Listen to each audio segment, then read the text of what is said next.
మొగుడైనా ఆనందపడతారు, కానీ నా మొగుడు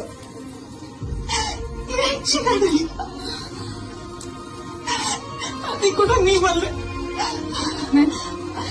కుమ్మరుండమ్మా, అక్కడ బిడ్డ ఉండదు. ఇంకా ఎంత సాధిస్తారా? ఇంటి పేరు ఇంటి పేరు అని కావాలి, ఇంటి పేరు పెళ్ళారు కావాలి, ఇంటి పేరు మా ఆయన పేరు చెప్పుకుని ఊరు ఊరుగా బతుకుతాయి. ఎవడా? పుష్ప మేనేజర్. నువ్వు? పుష్ప ఫ్రెండ్. నువ్వు? పుష్ప డ్రైవర్. నువ్వు? పుష్ప మనిషి. ఇదా ఎవరినైనా అడిగినా వాళ్ళ పేరు చెప్పుకో, పుష్ప మంచి అని చెప్పుకుంటారు. ఇదంతా ఎందుకయ్యా? ఈయనెవరు?